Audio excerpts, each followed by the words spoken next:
Dunque, buonasera a tutti. Dunque, felici di trovarvi qui e di trovarci tutti insieme. Dunque, a celebrare dunque, i laureati di premi di un Consiglio generale e di collettività territoriale. Dunque, voglio presentare quelli che sono presenti qui, ben inteso, e mi di noi quelli che non ci sono possuti con là dopo mezzogiorno. Ecco, dunque abbiamo l'ordine a Gian Pietro Ristori, dunque, che è stato premiato da un Consiglio generale. Dunque, dopo a San Piero Sanguinetti, che ci ha fatto prima a 2 ore una conferenza assai interessante violenza. Gian Guido Talamoni, dunque pauso libro letteratura e politica, poi se penso, la violenza in corsa. Dunque,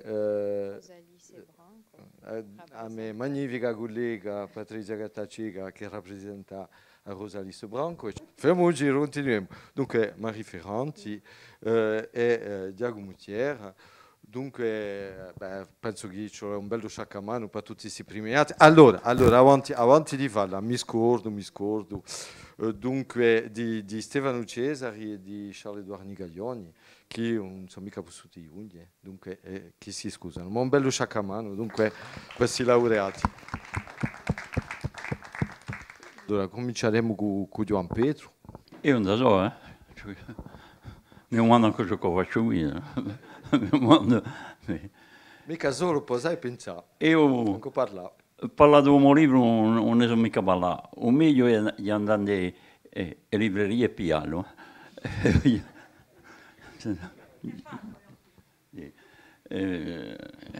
Un libro non è che a seguita di quelli, non so.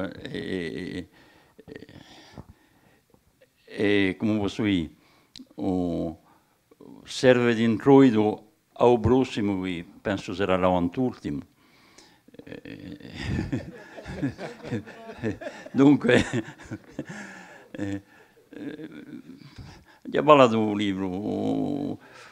libro, una nulla di particolare per portare a quelli in anzo.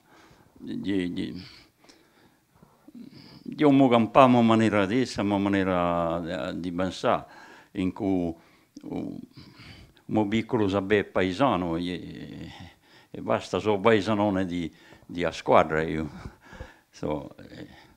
Dunque, ne posso dire di più, non è mica da vantaggio che faccio o da manco di sprezzarlo. Dicano disprezzo per comprare meglio. Dunque, poesia. Non so mica parlare di me, infatti. Ma sai scrive? Poesia delicata, precisa, giusta, tante volte messa in canzone. Ciò che posso giusto aggiustare è che sono un fanatico a rima e per me tutto ciò che non è mica in rima ridonna brosa e basta. Dunque, pure abbiamo un bello contrasto allora. Ecco, ne riparleremo poi se uno. Vabbè, allora diamo la parola a San Piero. Pietro, moi, je vais recommencer. Je viens de parler pendant 2 heures. Je vais recommencer. Si vous voulez, je recommence 2 heures de conférence. La violence en Corse, c'est un travail qui ouvre des pistes et qui est à continuer. Voilà, je dirais que c'est comme ça que je le définirais. Voilà. Oui, je pourrais répéter exactement les mêmes paroles parce que j'ai fait une thèse sur littérature et politique qui ouvre beaucoup de pistes et il y aurait de quoi faire maintenant à peu près 40 thèses pour commencer à y voir un peu clair, un peu. Voilà, donc je crois que c'est un sujet, bon, la politique elle est partout, mais elle est en particulier dans la littérature. Et je crois qu'il n'y a rien qui renseigne mieux sur la mentalité d'un peuple, sa manière de penser, sa manière d'agir, que sa littérature. Plus encore que les essais qui sont nécessaires et qui... j'en ai fait moi aussi. Mais effectivement, je crois que dans la littérature, bien, elle recèle l'âme d'un peuple, sa manière d'être, sa manière de participer au monde. la vérité de l'âme humaine au plan individuel comme au plan collectif. Donc pour être renseigné sur un peuple et sur une époque, je crois que c'est quelque chose dont on ne peut pas se passer, même du point de vue de l'historien. Voilà.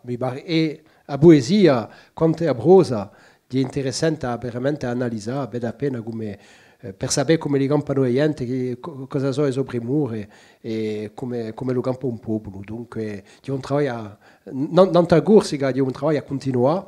Nanta corsica di Berra che ci sarebbe, quando dico una ventina o una trentina di idee si torna per cominciare a vedere appena più chiaro, ma di Berra, francamente, bon, je n'ai fait couvrir des pistes comme mon voisin. Tutte se piste. Allora, io rappresento qui Rosalie Sebranco, che ha avuto questo premio e che ne è onorata la di avuto telefono ieri. E di assai felice di aver ricevuto questo premio e il titolo dunque di questo libro è semplicemente un'antologia di poesia corso portoghese. Allora io giusto le parole per dire come lo si è fatto questo lavoro con i poeti che ci hanno partecipato, un'epoca, 5 mi pare, o 7, non so più. Dunque si è fatto con atelier di traduzione. Rosalie non si è mica contentata di tradurre come l'averia bussuto fatto chi capisce il corso e lo scrive, di tradurre semplicemente in portoghese da sola e giunta qui e abbiamo fatto un'epoca di atelier, ne abbiamo fatto un corti, dunque c'erano tutti i poeti e c'erano i contrasti tra di noi di beta e traduzione. E si è fatta anche con il pubblico, dunque tra di poeti, atelier e poi atelier aperti con il pubblico che dava di noi usobare a nanta e traduzione. Dunque è stato un lavoro abbastanza lungo e ricco e interessante. Ecco.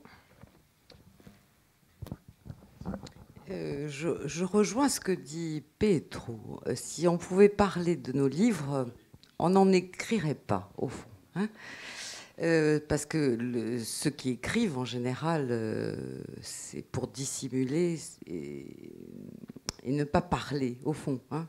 L'écriture, c'est une forme de silence.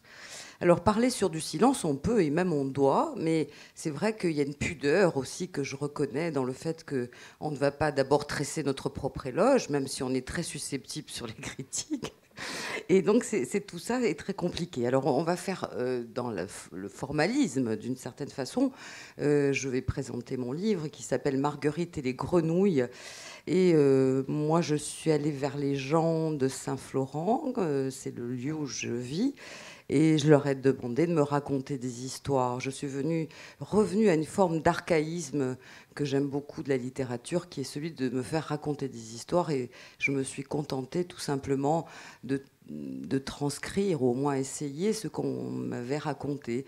Donc Marguerite et les grenouilles, c'est le titre d'une de ces chroniques, qui est une fiction d'ailleurs, parce que j'ai inventé une petite histoire autour d'une recette de cuisine. Vous voyez, j'ai pas beaucoup d'ambition, mais je trouve qu'il faut faire des choses comme ça, très petites et très humbles, et qui peuvent faire rêver quelquefois. Voilà. Alors moi, je vais rebondir, enfin si je peux, avec la voix que j'ai, je vais voir si je peux rebondir, mais je vais quand même démarrer par là. Et puis, puisque je suis au bout de cette longue série, je vais dire un peu mon point de vue, peut-être pas sur chacun, mais en tout cas sur 2, 3 éléments qui m'ont marqué. D'abord, ce qu'a dit Marie à propos de Marguerite et les grenouilles. Elle disait c'est une petite chose, ce sont des petites chroniques, mais justement elle pratique ça avec l'art de l'enluminure finalement, ou de l'enlumineur, puisque sur ce petit format elle a fait des choses vraiment merveilleuses. Et pour ceux qui n'ont pas encore lu ce livre, je le recommande vraiment très très vivement, parce que justement c'est cette petite nouvelle qui donne son titre à l'ouvrage tout entier, dont on ne sait pas si c'est un roman, si c'est une œuvre mémorialiste, si c'est un recueil de nouvelles. Enfin, la question du genre qui est fondamentale. Et on s'adresse quand même à une romancière qui a eu le Grand Prix de l'Académie française, dont on pourrait s'attendre à ce qu'elle s'enquiste en quelque sorte dans cette représentation romancière. Quand on lit ton livre, on ne voit pas de roman. Et pourtant, quand on lit chacune des nouvelles, on voit un roman, comment dire, in fieri ou in posse, je ne sais pas. On est en tout cas fasciné. Cette recette de cuisine, eh bien, on a l'impression, je me répète, mais c'est vraiment l'impression que j'ai ressentie, cette recette de cuisine, on a l'impression que pour l'exécuter, la réaliser, pour réussir les cuisses de grenouille, il faut se hisser sur la pointe de ses pieds pour atteindre le bocal qui est sur la deuxième étagère. Enfin, c'est fascinant. On voit comment littérature et au fond prescription, on va dire, culinaire et gastronomique se mêlent de manière indissociable. Et ça, c'est la magie de l'écriture. Et toutes les nouvelles sont comme ça. Et puis, il y a des chroniques. Enfin, bref, je vais refaire le tour. Le bouquin, c'est pour ne pas parler de moi, vous l'avez compris. Hein. Peut-être à la fin, si je retrouve mes idées. Mais le recueil de Rosalis, Padriz a rappelé la manière dont on l'a fait, c'est-à-dire un atelier itinérant. D'abord un atelier de traduction internationale, hein, entre le Portugal et la Corse, ça s'est fait. Ça a pu être... ça s'est déroulé pendant de longs mois, et on s'est rencontrés ici. Et en se rencontrant ici, ben, on a fait une découverte. Je cite une anecdote. J'aime les anecdotes, pardon, c'est de mon âge. Et cette anecdote concerne un terme que nous essayons de traduire à partir d'un poème de Lucia Santucci qui disait « esame ». Alors, examen, mais on l'avait aussi en traduction française, examen. On trouvait que l'ensemble des traducteurs qui étaient réunis autour de la table a trouvé que c'était quand même un peu prosaïque, hein, pour un poème. Alors, on a dit examen. Et à un moment donné, quelqu'un a évoqué l'examen. On a éprouvé le besoin de retourner à la source étymologique et on a retrouvé l'examen latin. Et évidemment, comme quelqu'un avec Google, il est allé chercher examenis. Vous vous rappelez, vous êtes tous des latinistes accomplis, que examen, c'est l'essaim d'abeilles. C'est l'essaim d'abeilles. Alors, comment passe-t-on de examen à examen, c'est-à-dire de l'essaim d'abeilles à l'opération intellectuelle? Eh bien, c'est en décomposant cette totalité de l'essaim qu'on arrive. Alors c'est merveilleux, hein? Dio una meraviglia. E quel che si ha detto in no pubblico, se Pisate ha detto, ma in de me, Casinca, si dice un esame. Anche di te si dice così. E Rosalis ha detto, ma oui, c'est vrai, on dit Hacham en portugais. Et Hacham, essaim, examen, on reconstitue, si vous voulez, à partir de là, on reconstitue une latinité qui n'est pas évidente lorsque on regarde la séparation linguistique des codes linguistiques. Voilà, ça c'est passionnant. Ensuite, concernant la littérature et politique, moi je voudrais quand même saluer la performance de quelqu'un qui est très occupé par ailleurs et qui a fait une thèse et qui, pendant l'élaboration de sa thèse, vraiment s'est comporté comme un doctorant ne le fait jamais, hein, ou très peu. C'est-à-dire sans aucune désinvolture par rapport à la direction de la thèse, aux consignes qui ont été édictées, aux opérations nécessaires qui ont été élaborées par le doctorant. Bref, je conseille la lecture de ce livre. J'avais lu le Violence en Corse qui m'avait passionné. Je sors de la conférence de San Piero Sanguinetti et c'est vraiment une merveille. Je vous recommande, hein, il nous a donné l'autorisation de tirer une vidéo de sa conférence et nous allons donc la mettre en ligne très bientôt. Je vous recommande de la suivre.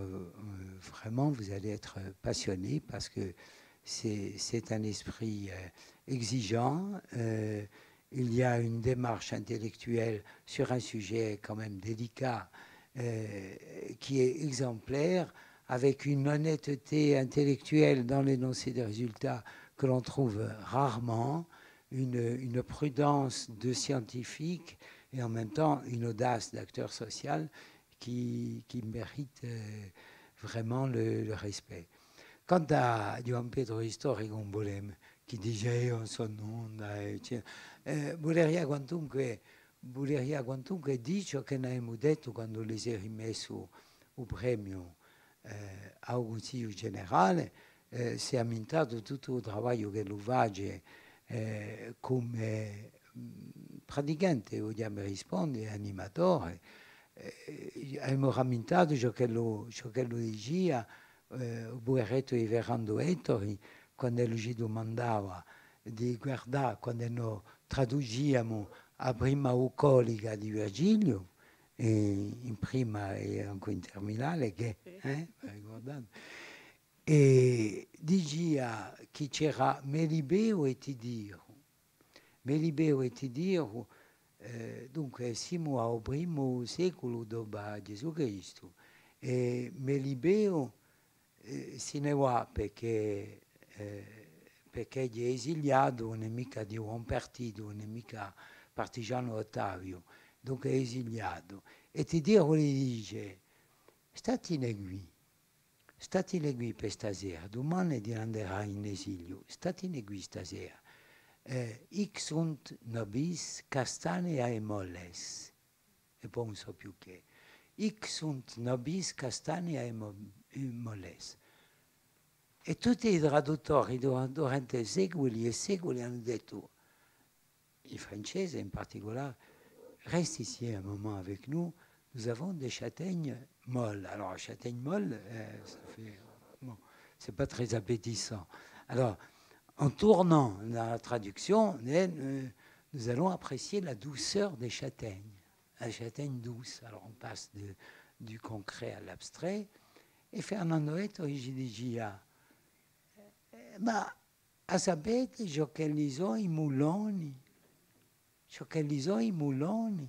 Se castagne che si sono francate a sicareccia, a rate e che fermano molle e che diventano dolciumi bei zidelli. Ecco come la cultura popolare, a fondo, salva secoli e secoli di traduzione, perché che i più grandi capizzoni non ci hanno capito una sterpa. Perché non hanno mica mangiato. Ecco.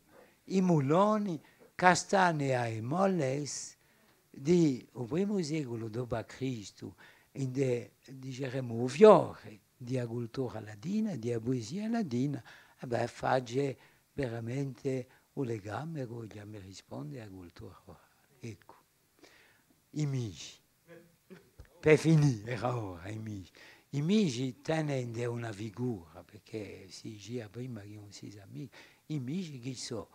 Per me sono una figura di un patriarca, di un vecchio che alliscia un migione. Alliscia un migione.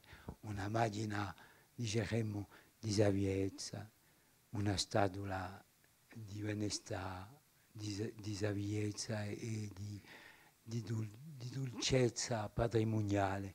Infatti chi face su vecchio? Va a entrare a valutare la capacità di suo gatto a diventare un zono d'erba da vacca.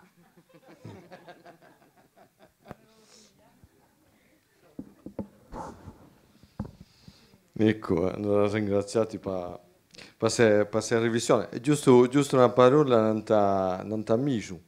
Sapete che la lingua corsa è un sogno, quando voi volete all'ità un gatto, dite micio. E quando voi volete fare fugge, gli dite attu. Ecco, o secondo, ecco. Allora, voi di pone una questione a tutti, finalmente. Bon, nous sommes tous là, vous êtes tous là, vous avez eu un prix. Vous avez des ouvrages très, très différents les uns par rapport aux autres. Et pourtant, il y a peut-être quelque chose de commun, quelque chose qui vous unit. Voilà. Alors, la question que j'aurais voulu vous poser, c'est qu'est-ce qui tisse un lien de l'un à l'autre à travers vos productions? Je répondrai très vite. Moi, je crois que c'est la passion de la Corse. Je crois que c'est ça qui nous lie, c'est-à-dire la passion de la littérature, de la poésie, de la langue, d'une façon d'être, et aussi une conscience, enfin, je veux dire, vue à travers différents filtres. Et je crois que c'est ça qui nous lie. C'est ça.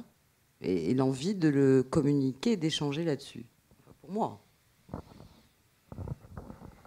Non, moi, je pense que ce qui nous lie, et je n'ai pas lu tous les livres, j'en ai lu quelques-uns, parmi ceux qui sont présentés aujourd'hui, mais ce qui lie ces auteurs et les autres, c'est en fait la mobilisation de l'imaginaire corse. C'est que c'est de la littérature corse, à mon sens, parce que ces ouvrages mobilisent tous. Je suis sûr que, y compris ceux que je n'ai pas lus, mobilisent des éléments de l'imaginaire corse. Personnellement, je pense que par-delà la variable linguistique, puisqu'on écrit en corse, on écrit en français, à une certaine époque, on a écrit en italien, on a écrit en latin, des ouvrages importants, le Vir Nemoris de Nobili Savelli au XVIIIe. Bon, donc on a écrit en latin, et tout ça est de la littérature corse. C'est de la littérature corse parce que, effectivement, lorsqu'on se livre à une analyse de tous ces textes, bon alors, Imigi, les textes de Marie Ferrante, il n'y a pas seulement le dernier, voilà, Chasse de nuit, bon, voilà, ce que fait habituellement Gian Pedro, et puis tous ceux qui sont bien entendu ici et qui ailleurs font de la littérature corse. Je pense que le point commun, il est là. Ce qui différencie la littérature corse de la littérature des autres pays, c'est que ce sont des imaginaires qui sont parfois proches, mais parfois éloignés, des imaginaires différents.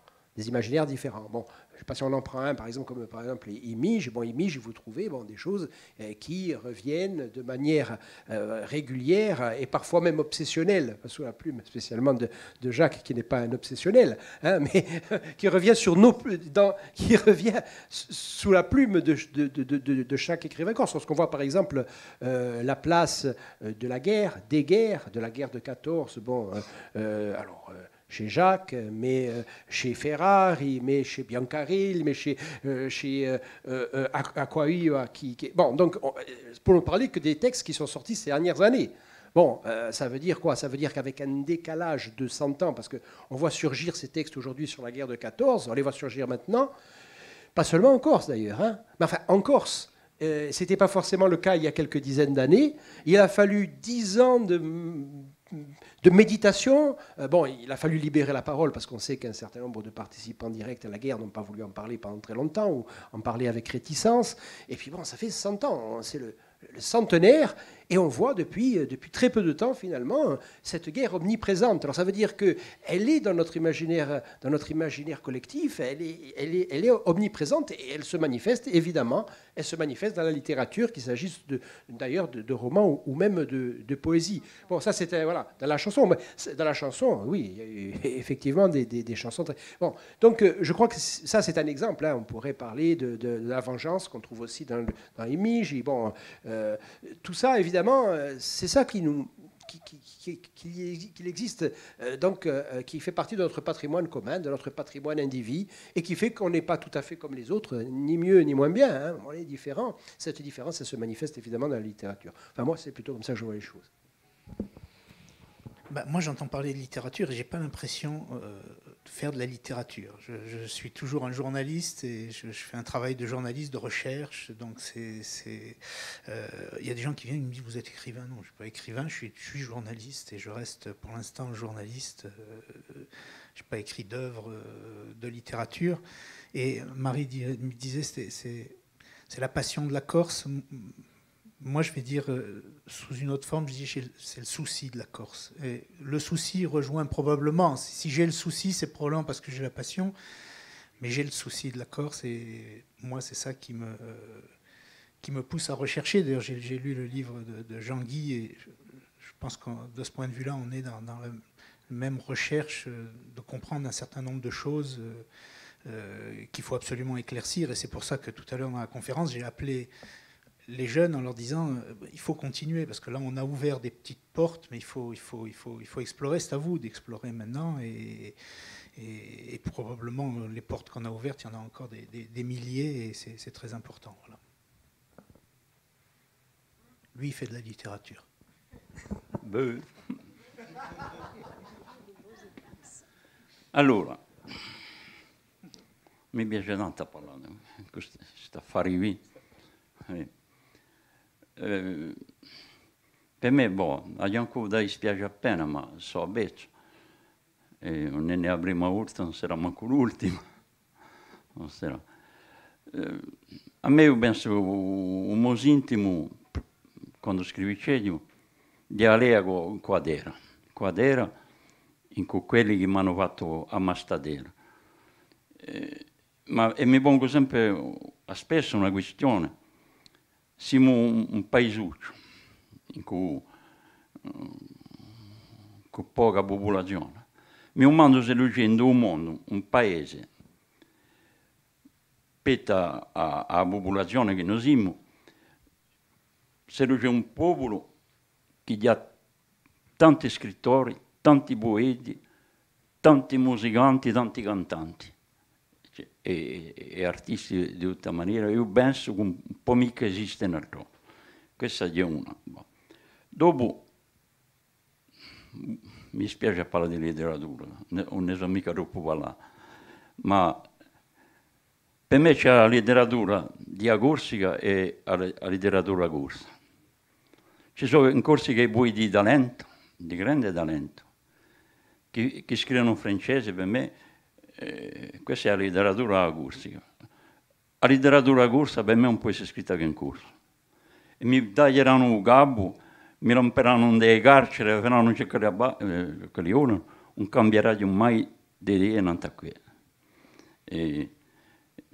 So che non piace mica a tutti, ma principalmente a certi che siamo amici, ma a penso, a dico e non ci sorto io. Ecco, ce che Alors, j'avais peut-être envie de... Un'infrasata solamente, mica, Gian Pedro ne abbiamo discutato di questo, siamo mica da consentire a questo punto, ma continueremo il dibattito in questo affare qui, ma no, semplicemente ciò che è letteratura, ciò che non è mica letteratura, c'est piuttosto per rispondere sans Pio. Moi, je prends le mot littérature au sens large, comme Marcel Mauss. Dès lors qu'il y a effort pour bien dire, et pas seulement pour dire, il y a effort littéraire. Donc cela, bien sûr, concerne tous les genres littéraires, tous les genres écrits et également la littérature orale. Voilà. Donc c'est une manière, effectivement, c'est pas la littérature au sens strict, alors ce serait la création littéraire, la poésie et le roman. Et puis après, des genres nouveaux et inclassables. Grâce au ciel, inclassable, parce que c'est bien aussi d'avoir des choses qu'on ne peut pas classer. Voilà, je pense notamment à le dernier ouvrage de Marie Ferrante, qui n'est pas qui ne ressortit pas à un genre littéraire répertorié. Voilà. J'avais envie de tutta maniera il problema che lo pone Gian Pedro ne potremmo parlare di questa discussione. Mais avant, j'aurais voulu vous poser une question. Je pense à ce qu'avait dit Marc Biancarelli et qu'a dit également, plus ou moins de la même façon, Jérôme Ferrari, qui parle d'une sorte d'écriture du dedans. C'est-à-dire, écrire en Corse, écrire sur la Corse, c'est écrire à partir du dedans. Et est-ce qu'il n'y a pas quelque chose de commun, par exemple, même chez Sampier ou chez Charles-Édouard Nigaglioni, ce qui relève d'une autre démarche, d'un autre type d'écriture, d'une autre approche, d'un autre point de vue, Mais j'ai en souvenir Charles-Édouard Nigaglione, qui avait fait une conférence à Cervioni et qui a exploité systématiquement des fonds d'archives, qui a fait un travail énorme sur toutes les ressources patrimoniales religieuses de la Corse. Il a fait un travail absolument considérable et il a mis en valeur la qualité d'un patrimoine culturel à travers les âges, au-delà de tout ce qu'on avait pu dire, avait-il bien insisté, sur la Corse en général, au-delà des stéréotypes dont on avait l'habitude de nous abreuver. Voilà. Alors la question que je pose, c'est est-ce qu'il n'y a pas chez chacun d'entre vous le souci de dire une certaine authenticité, de dire en quelque sorte une forme de vérité telle qu'on la ressent, avec bien entendu une partie de subjectivité beaucoup plus forte en littérature, cela va de soi, mais aussi un souci d'une forme d'exactitude qui relève de l'esprit scientifique, de la démarche scientifique, lorsqu'on veut exposer certains problèmes. Je pense en particulier, bien entendu, à ce moment-là, à Charles-Édouard Nigaglione et à Sampiero Sanguinetti. Qui veut prendre la parole ?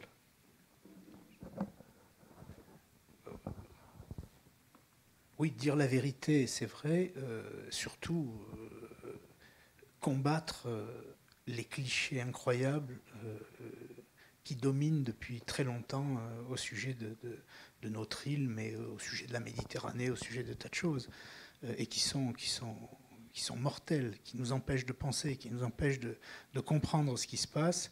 Et ça, je crois que c'est fondamental. Bon, moi, mon combat, il est un peu là, c'est de vraiment détruire toute cette... Alors, je ne sais pas où ça peut nous conduire, parce que à force de vouloir détruire les clichés, parmi les clichés, il y a peut-être aussi des choses vraies, il faut faire attention de ne pas tout détruire, mais j'avoue que moi, ce qui m'encombre par-dessus tout, c'est toutes ces visions restrictives et toutes faites dont on nous abreuve en permanence et qui sont la grille de lecture principale des gens qui font le métier que je fais ou que j'ai fait pendant 34 ans, notamment quand ils regardent la Corse de l'extérieur, ou la Méditerranée d'ailleurs.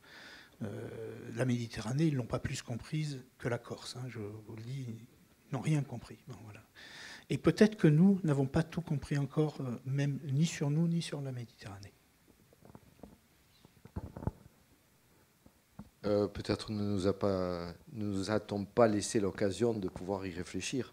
Bon, c'est, comment dire, le mouvement culturel qui a grandi depuis plus de 40 ans contribue à cet effort de compréhension de soi-même et cet effort d'élucidation vis-à-vis de soi-même et vis-à-vis des autres.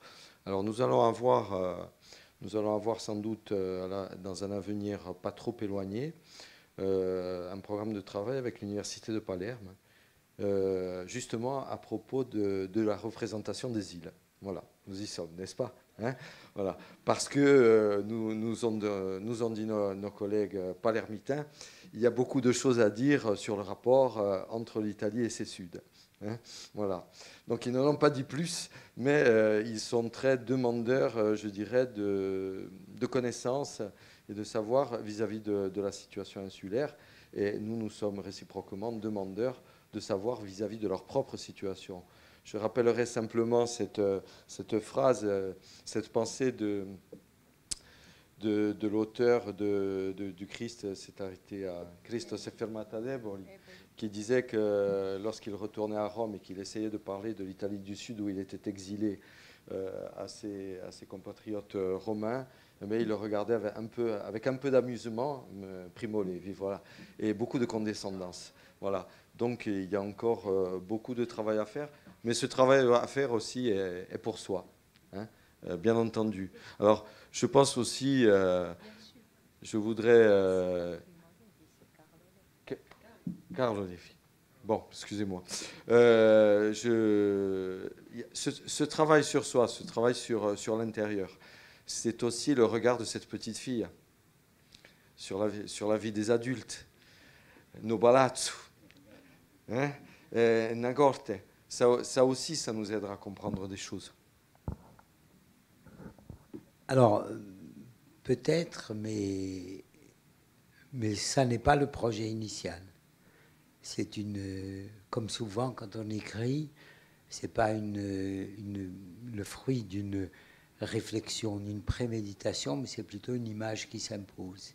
Et cette image qui s'impose, elle est à la fois construite par l'imagination et construite par la réminiscence.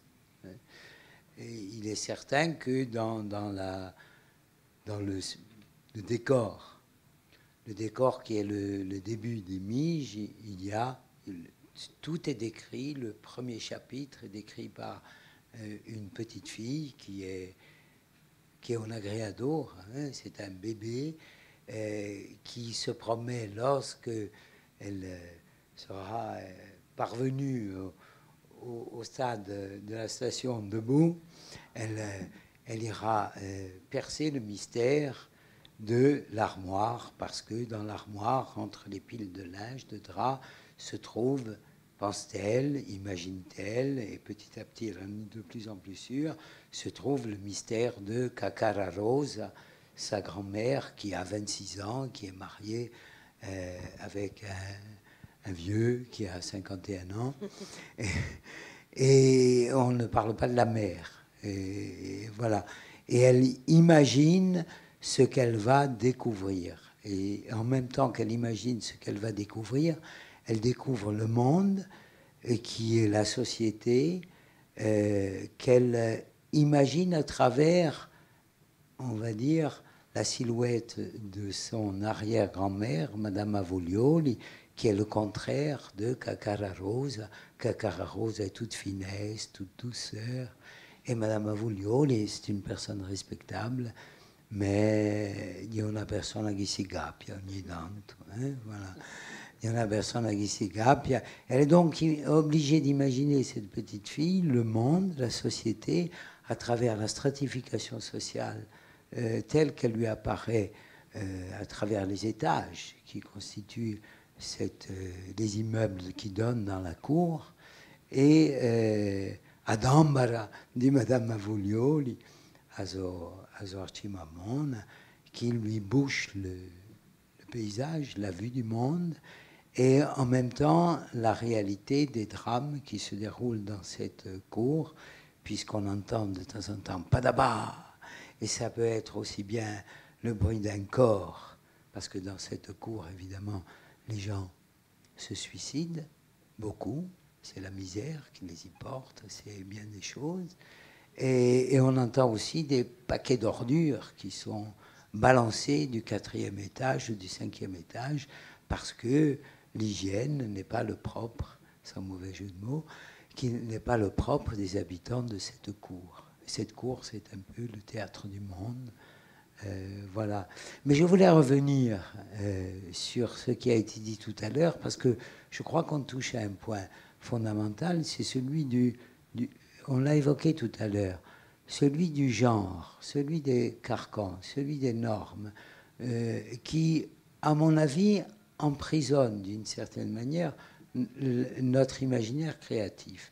Dans la mesure où nous sommes les fruits d'une éducation qui s'est faite sous certaines normes. Je parle ici des normes qui constituent l'institution littéraire française, celle qui nous a édifiés, quel que soit l'écart que l'on a pu pratiquer.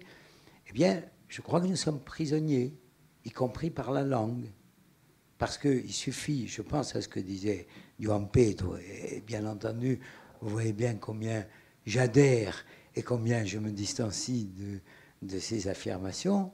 Je participe et en même temps, je sens que je ne peux pas participer entièrement, mais je pense à ce que disaient nos amis catalans que nous avons rencontrés avec Guido Firoloni à une foire de livres. Ils nous disaient « Ah oui, mais la littérature catalane, c'est bien évident, la littérature catalane, c'est en catalan, et la littérature en castillan, en espagnol, faite par des Catalans, c'est de la culture catalane. » C'est-à-dire qu'ils pratiquaient une dichotomie pratique, commode, au fond, pour distinguer deux mondes qui cohabitent dans la personne. Donc c'est un problème que nous avons que nous avons à régler. Alors, je comprends très bien qu'on le règle comme tu le fais. Et ça peut être aussi un art de vivre, ça peut être un art poétique. Mais en tout état de cause, il me semble que la création littéraire corse a à s'affranchir de tout carcan. Et que, d'une certaine manière, elle s'est affranchie de tout carcan. Je pense au travail que fait Patrizia Gattagiga sur la production discographique depuis les années 70. Eh bien, que voit-elle? Si je parle sous ton contrôle, c'est le résultat d'une conférence qu'elle nous a donnée ici. C'est que la plupart des gens qui aujourd'hui en Corse se définissent comme poètes n'existent à la poésie que parce qu'il y a une chanson. Alors, soyons bien clairs. Ces poètes-là, ça s'appelle souvent des paroliers. Et quand on leur dit « vous êtes parolier », ils disent « non, on n'est pas parolier ». Demandez à Alain Dimeglio s'il est parolier. Il va vous dire « io bon so parolaggio, so poeta ». So poeta. Et pourtant, c'est un parolier connu, de plus en plus connu. Et, bon, ça ne nous fait pas plaisir aux plus anciens de voir arriver des compétiteurs comme ça. Bon. Mais voilà, donc c'est cela pour dire que la poésie n'existe, me semble-t-il, chez nous, que parce qu'elle est chantée, clairement, dans sa tradition, mais aussi dans sa modernité.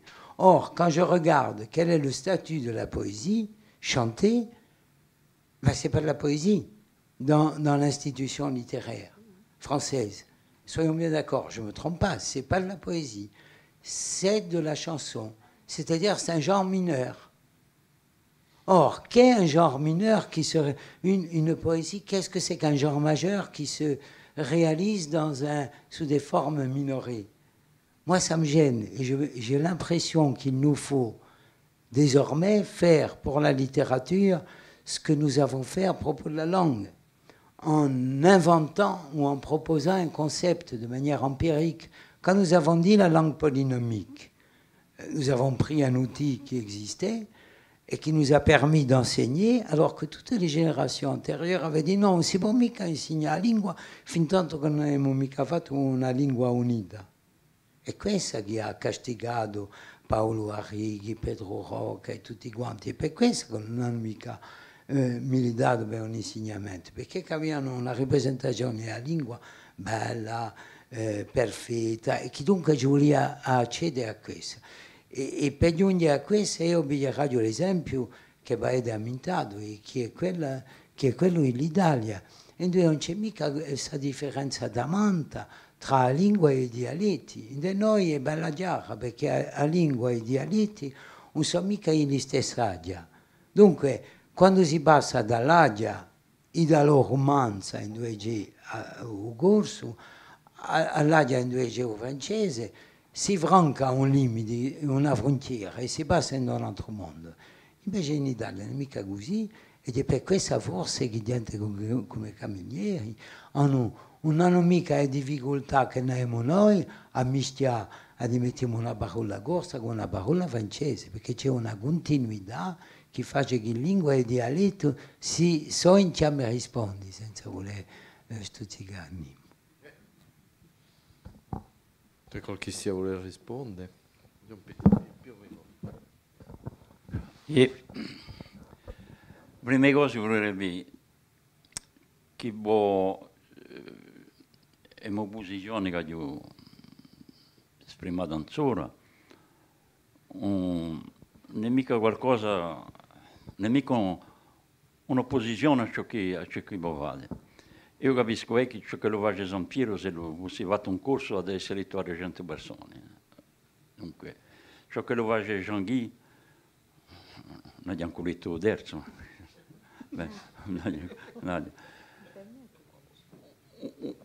Sarebbe difficile, assai difficile fare un corso e poi più a farlo con noi, a farlo lì. Anche se non abbiamo mica finito anche la notte, ciò che la fa Maria Veranti, di noi, di qualcosa che va nel suo senso. Di ieri non dico mica perché è di non literario corso. Sì.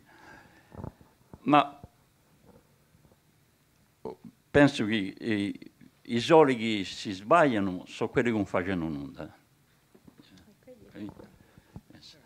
E per me, ciò che provo a fare, e per rispondere a ciò che tu dici nella poesia, la poesia non è mica persa in Corsica, la poesia si è dispiazzata. A Corsica è diventata cittadina di più in più, ma non solo i corsi erano poeti.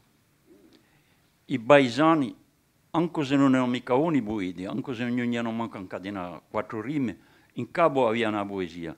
Perché tutti quelli che hanno avuto un cane hanno provato a fare una poesia per il suo cane, tutti quelli che hanno avuto un sommere hanno provato a fare una poesia per il suo sommere, eccetera. E per i pecore, e per i capre, e questo non è che qui. Non penso mica che possa esistere in altro questo. Ma oggi non si campa più di stessa maniera, basta sentire parlare in Cherugia, eccetera. Ma dopo per parlare di 2 lingue, io lingua ne dico che uno, ne dico mica 2. L'altra mi è stata imposta dall'invasore a lingua dell'offesa, a lingua da dominazione. Non è mica una lingua questa. Io, anche se sono capace di fare una poesia in francese, sono anche capace di scrivere un romanzo in francese. Non davvero mai, perché per me gli traisce il modombe, traisce il babone, traisce i miei e traisce la moderna. Ecco, ciò che voglio dire.